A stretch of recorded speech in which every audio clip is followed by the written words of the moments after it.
Irridu nirrinnovaw l-ekonomija ta' pajjiżna u nħarsu lejn sistemi ġodda ta' kif nagħmlu l-ekonomija.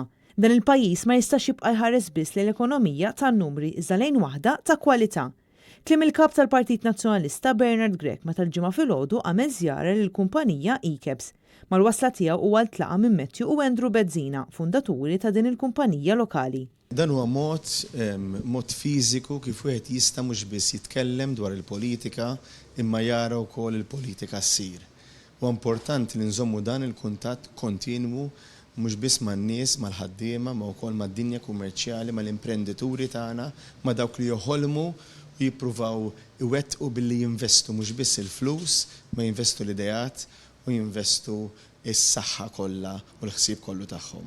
Il-kap tal-Partit Nazzjonalista iltaqa' ma' diversi ħaddiema fejn faħħar lil din il-kumpanija żagħżugħa li trasformat il-ħolma tal-familja tagħhom fi storja ta' suċċess. Bernard Grech qal li l-Partit Nazzjonalista qiegħed iħares lejn is-setturi li ntlaqtu ħażin minħabba il-pandemija tal-COVID sabiex din il-kriżi tinbidel f'opportunità għalihom. Dan billi jibdlu il-ħiliet tagħhom f'opportunità għal trasformazzjoni ekonomika permezz ta' viżjoni ekonomika komuni għal Malta u Għawdex. Illum f'din iż-żjara komplejna naraw l-ewwel ħaġa kif laqat sfortunatament il-COVID minħabba nuqqas ta' turisti ħażin dan is-settur imma kif il-ħila tal-imprenditur Malti li jikkrea li jfittex opportunitajiet ġodda illi minkejja sitwazzjoni jipprepara ruħu għall-isfidi l-ġodda li qed jiltaqa' magħhom illum ma li jistgħu wkoll jiltaqa' fil-futur. Fid-dawl ta' dan kollu il-Partit Nazzjonalista qed jaħdem sabiex jitrasforma il-ħiliet tal-ħaddiema u għalhekk tkun rinnovata l-ekonomija u ssir waħda sostenibbli.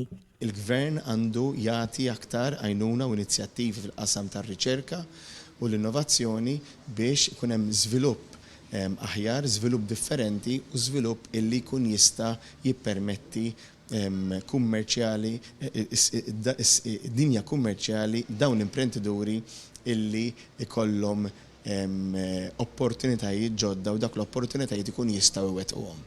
Min-naħa tiegħu il-kap eżekuttiv Matthew Bezzina saħaq li l-pjan tagħhom hu li fi żmien li ġej ikabru l-ħidma tagħhom fil-qasam internazzjonali. Sostna li għalkemm il-pandemija tal-COVID affettwat il-ħidma tagħhom huma bidlu dawn l-isfidi f'opportunitajiet fejn qed joffru servizzi ġodda alternattivi. Qed noperaw ukoll fl-industrija tal-loġistika u d-deliveries, settur li sa ftit xhur ilu konna fil-periferija tiegħu ma llum nista' ngħid li sirna protagonisti.